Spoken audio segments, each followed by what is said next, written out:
Assalomu alaykum do'stlar. Bugun sizlar bilan O'zbekiston hududida qonuniy kriptovalyuta sotib olish haqida gaplashamiz.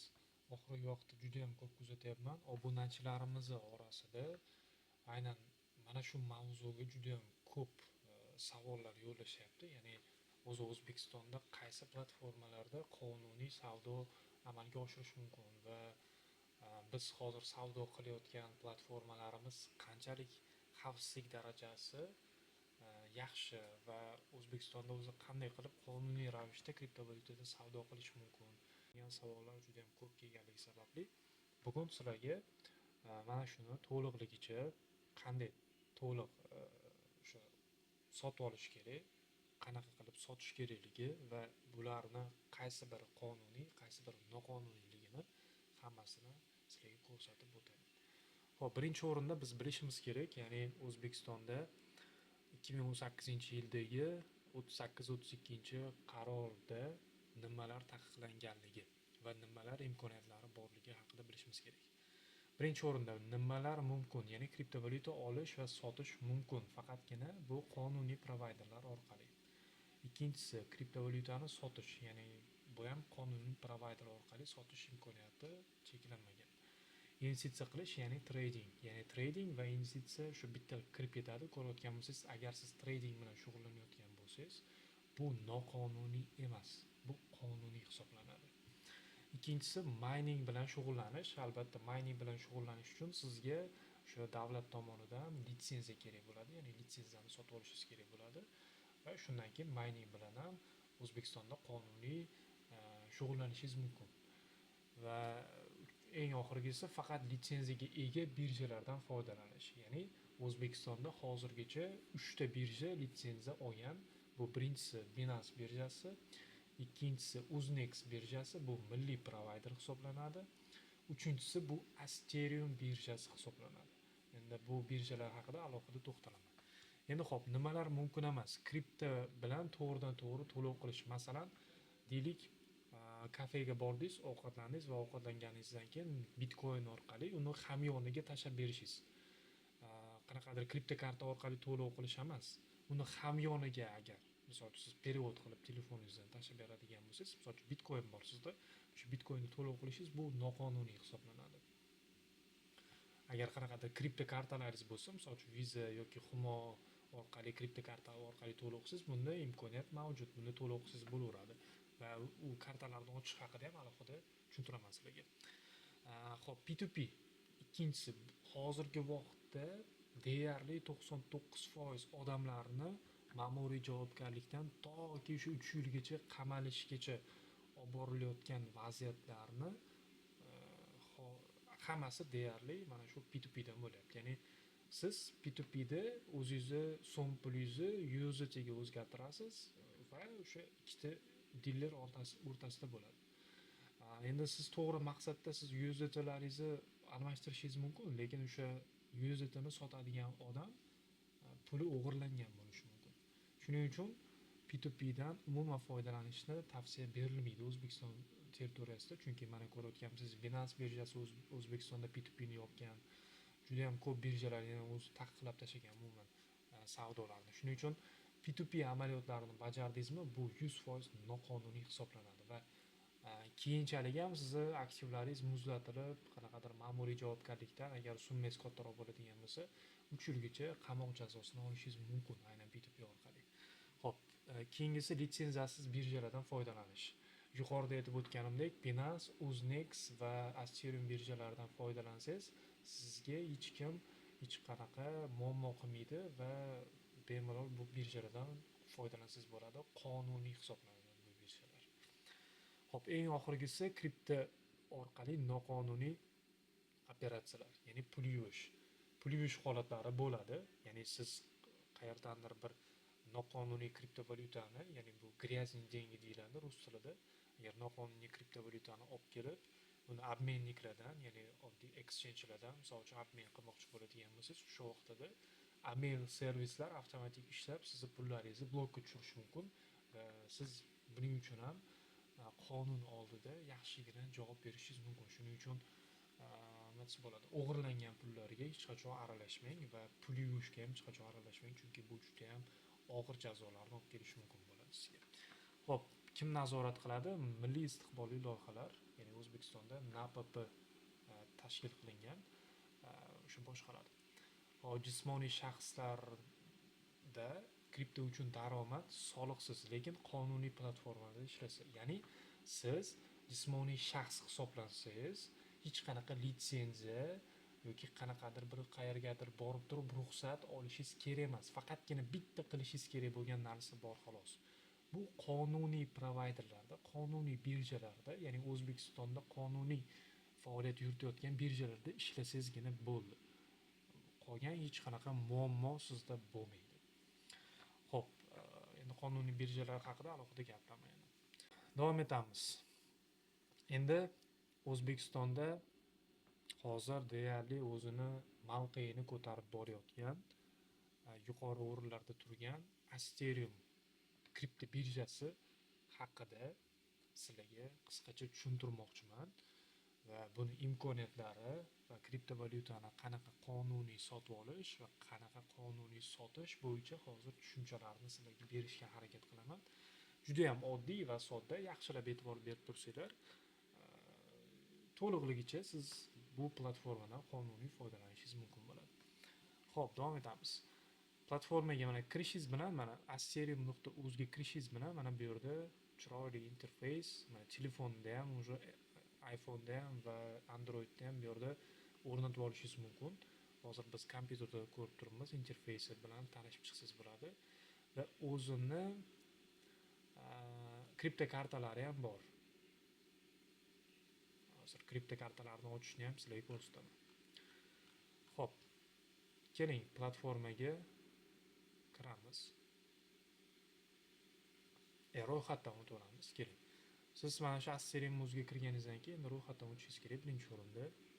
Как обычно, oldingi birjalardan qanaqa ro'yxatdan o'tgansiz, xuddi shunaqa ro'yxatdan o'taverasiz. O'zingizni, misol uchun, elektron pochtangizni kiritasiz. Ilik mana elektron pochta. Avval email ochib olsangiz, sizga yaxshiroq bo'ladi. Xo'p, mana email ochib oldik. Что bu nima uchun? Kod kelganda sразу kiritish uchun. Asteriumga qaytamiz va o'zimizni elektron pochtamizni kiritamiz. Mana meni elektron pochtam mamurjon@gmail.com. Davom etishni bosasiz. Mana bu yerda ikkita ptichkani bosib qo'yishingiz kerak. Biroz kutasiz. Bu yerda ozgina загрузить qiladi. Xo'p, mana bu yerda sizni robot emasligingizni tasdiqlaydi va e'tibor bering, o'sha bir martalik parol sizni emailingizga jo'natildi. Agar sizga kelgan SMS bu yerda, misol uchun, emailingizda ko'rinmasa, e'tibor bering, inboxda turgan bo'ladi. Siz mana bu yerda spam papkani tekshirishingiz kerak. Mana spamda bitta xabar kelgan. Mana spamga sizga o'sha kod kelib bo'lgan. Mana shu yerdagi kodni kiritishingiz kerak bo'ladi. Spamga kelibdi, mana shuni kiritamiz. Paste.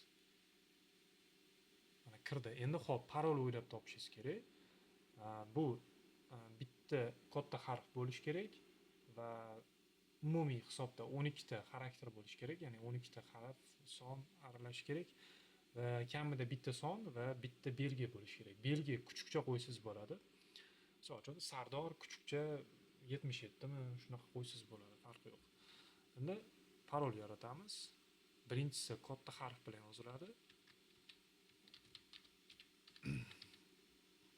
Kuchukcha ikkita harf.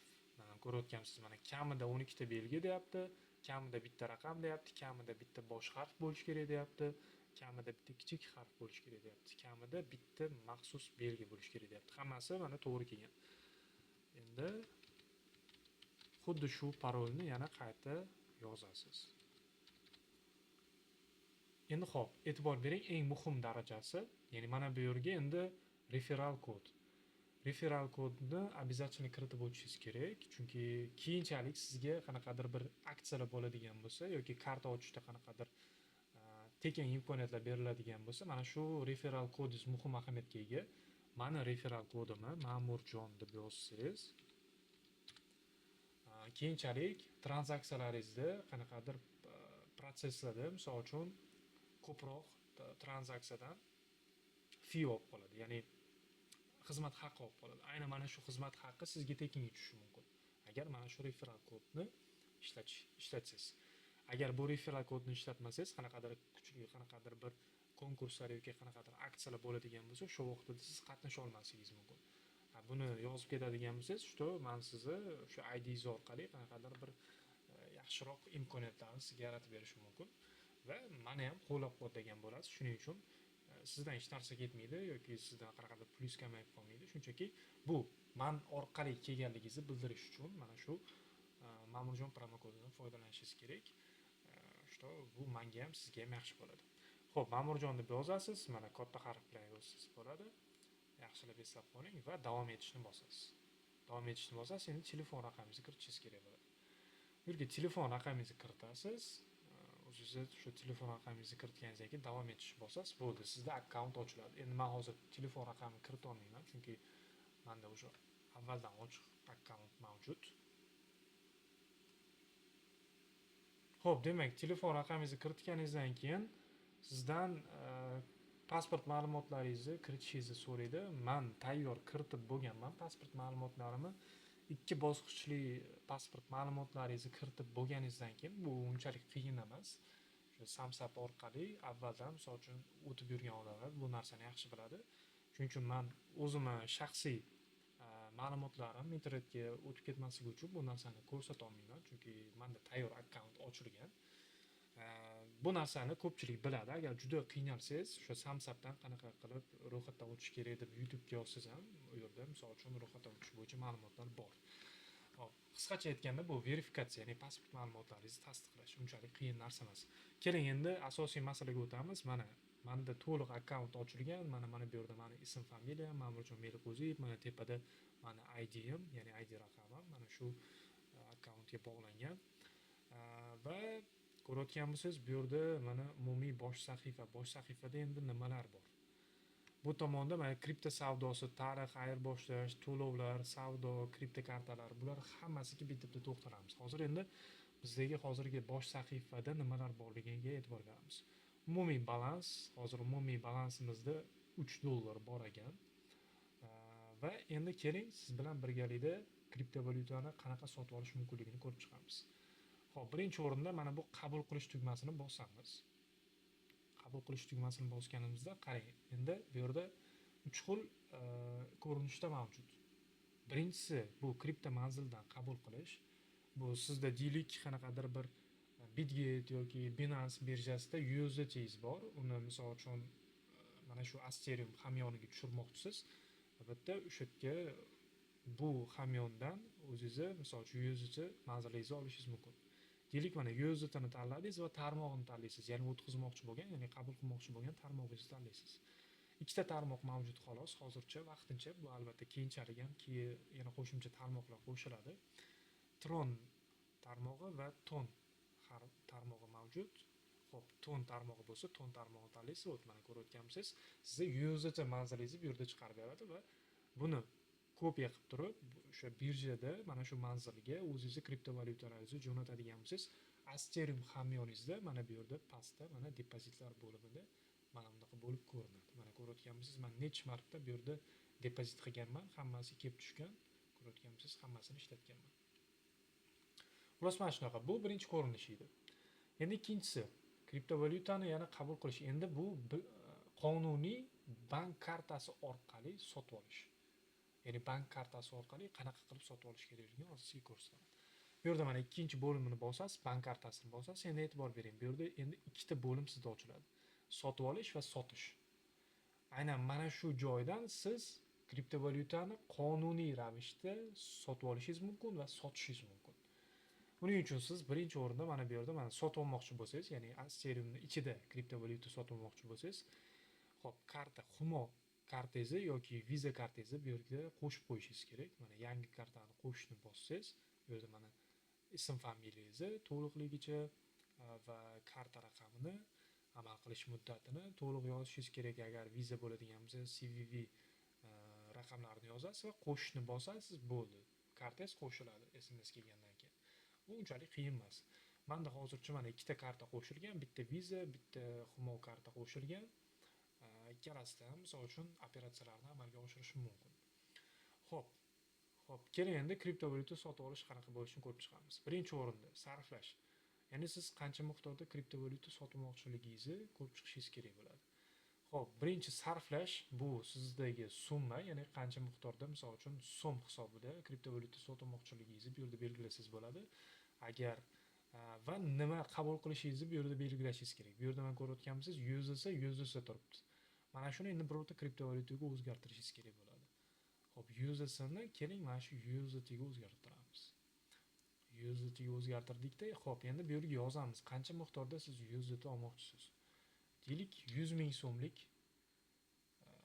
kriptovalyuta oladigan bo'lsak, bizga qancha USDT kelib tushadi.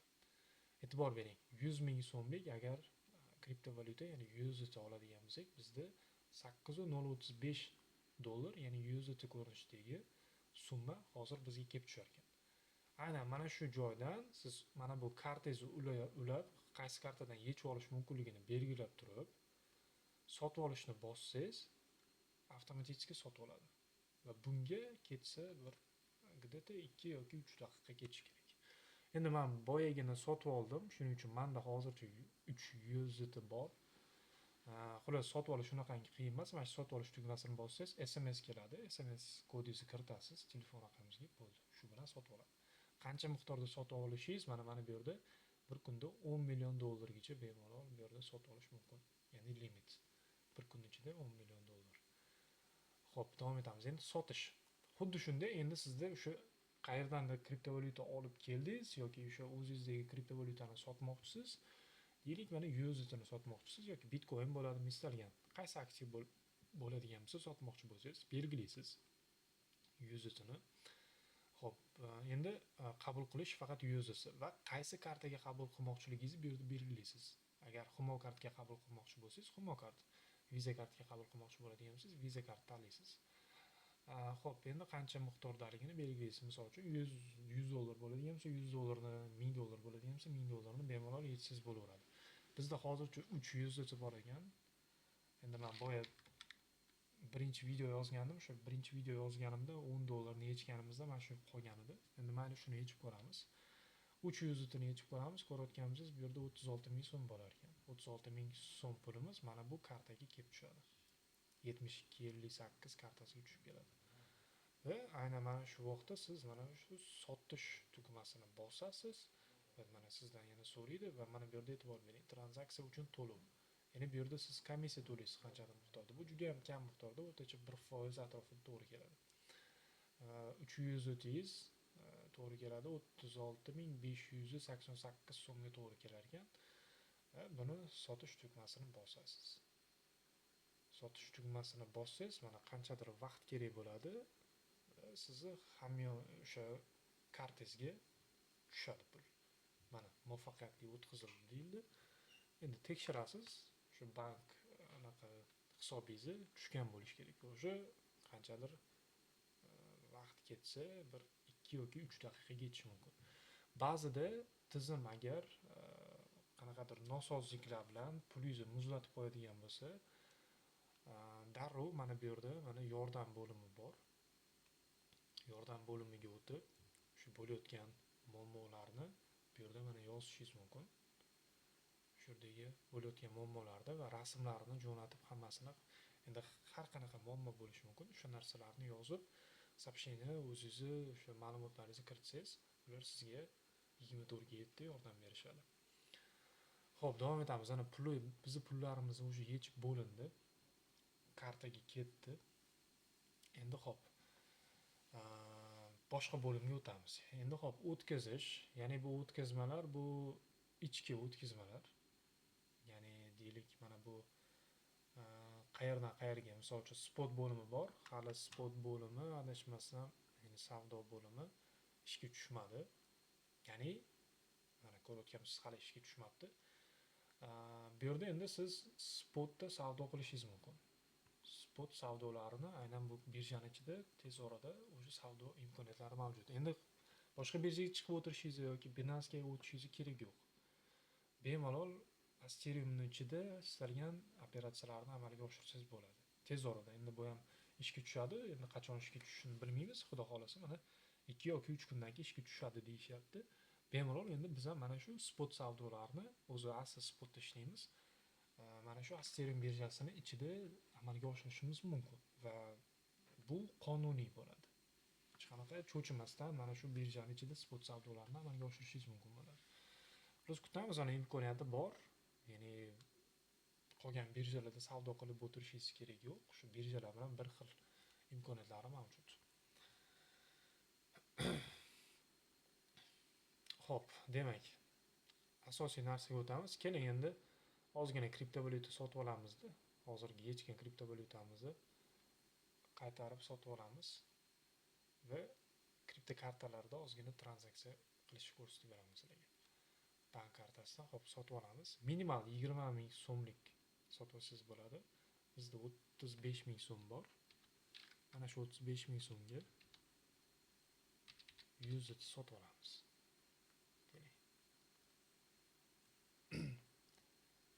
208 USDT bizga kelib tushar ekan va yechiladigan kartani tanlaysiz. Mana shu kartada yechish kerak bo'lsa, uni tanlaymiz.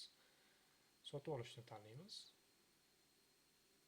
Sotib olish, yana bu yerda mana sotib olishga anaqa olmaydi, xizmat haqqi olmaydi. Mana sotib olishga kirganingizdan keyin mana bunaqa kod keladi. Mana shu kodni kiritishingiz kerak bo'ladi.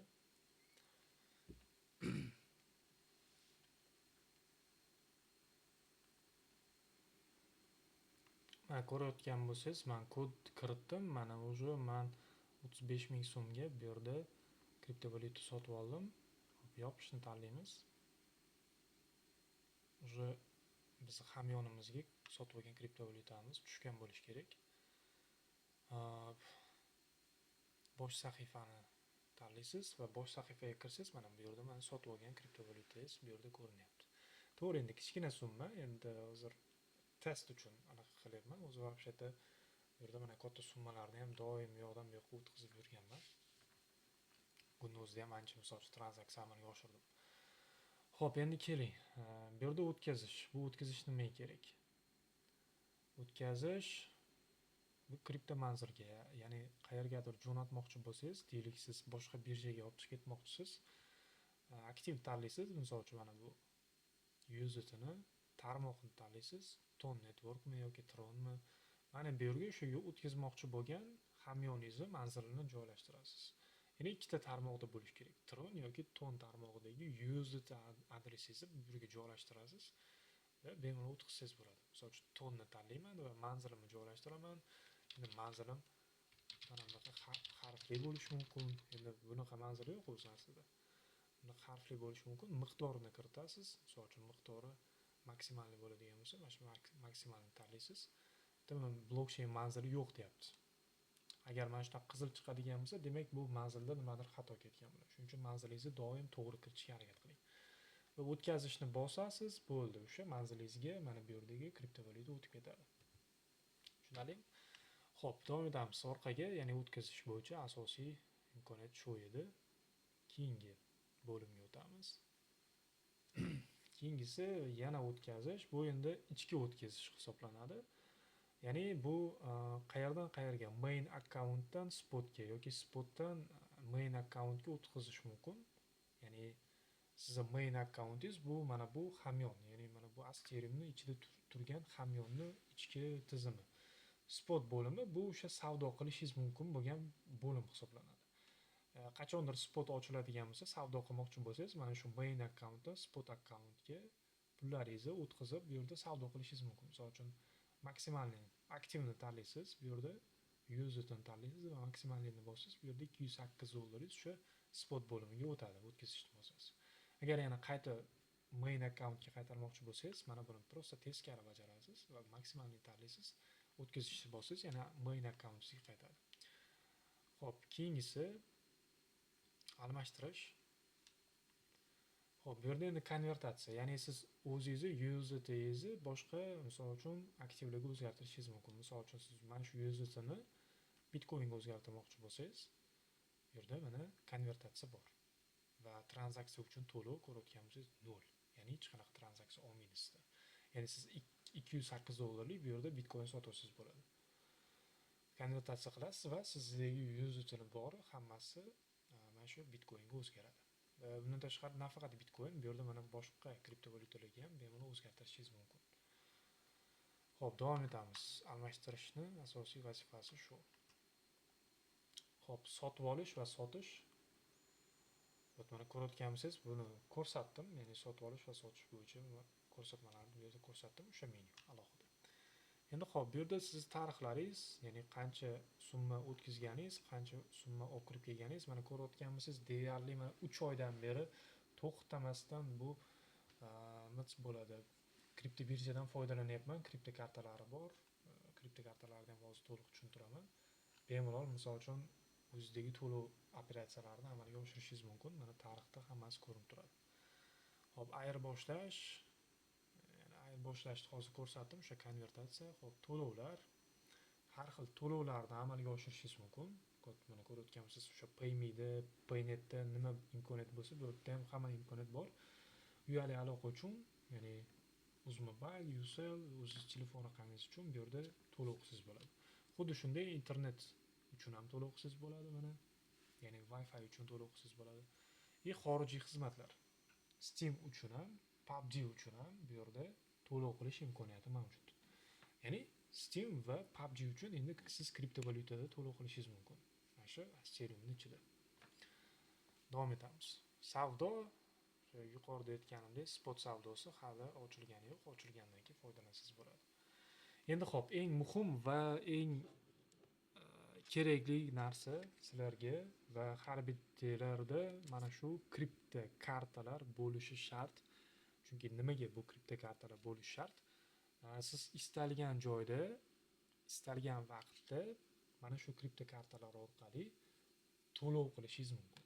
Ya'ni siz bularni kriptovalyutaga to'ldirasiz, deylik Bitcoin bo'lsin, Ethereum bo'lsin, Solana bo'lsin yoki USDT bo'lsin. Mana shu kripto kartaga to'ldirish orqali istalgan joyda siz to'lov qilib ketishingiz mumkin. Ya'ni kriptovalyuta orqali. Va undan tashqari mana shu kartalarda siz o'sha o'zingizning kriptovalyutalaringizni bankomatlardan naqdlashtirishingiz ham mumkin. Mana ko'rayotgansiz, imkoniyatlari juda ko'p. Xo'p, endi kripto kartalar bilan tanishtiraman. Misol uchun mana kripto kartalar, menda 4 ta kriptovalyuta, kripto karta bor ekan. Hozirgacha mana birinchisi virtual kripto karta, ikkinchisi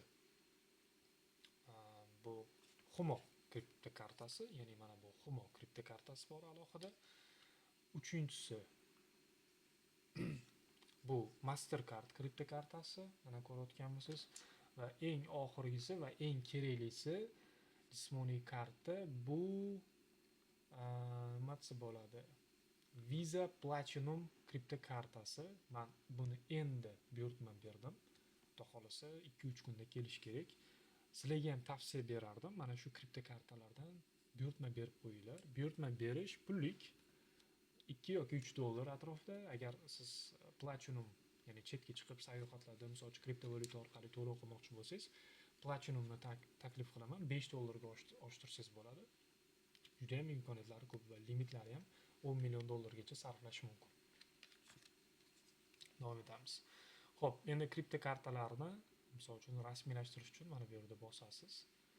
Endi men kripto kartalarni ochib bo'ldim, hammasini. Mana faqatgina virtual misol uchun kripto karta ochishim mumkin ekan. Fizikiy kartalarni mana 3 ta ochib bo'ldim. Menda imkoniyatlar уже cheklanib bo'lgan. Xo'p, virtual karta ochsangiz bo'ladi. Mana shu virtual misolda men sizga ko'rsataman. Virtual karta buyurtma qilish. Hop, davom etishni bosamiz. Hop, mana bu yerda kartani bepul ochish, mana ko'rayotgansiz, virtual kartani ochish bepul. Mutlaqo bepul. Bu yerda raqamingizni kiritasiz, ism familiyangiz avtomatik keladi. Kartani bepul ochishni bosasiz va bo'ldi. Sizga уже karta ochilgan vaqtida bu yerda ko'rinadi. Hozircha mana ochish jarayoni bo'lib turibdi. Shuning uchun mana shu kripto kartalardan обязательно ochtirib olinglar. Juda ham qulay sizlarga. Endi xo'p, kripto kartalarga keling, biz pul to'ldirib ko'ramiz. Xo'p, o'zingiz endi pul to'ldirmoqchi bo'lgan kripto kartangizni tanlaysiz. Deylik, mana bu Humo kripto kartasini men to'ldirmoqchiman va mana shunda men to'lov o'qimoqchiman.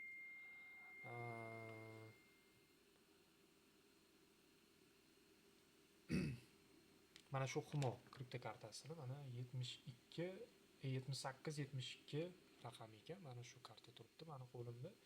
Keling, mana shuni to'ldiramiz. To'ldirishni bosamiz va bizda mana bu yerdagi main akkauntdagi mana userlar ko'rinyapti. E'tibor bering. Boya sotib olgan userlarimiz.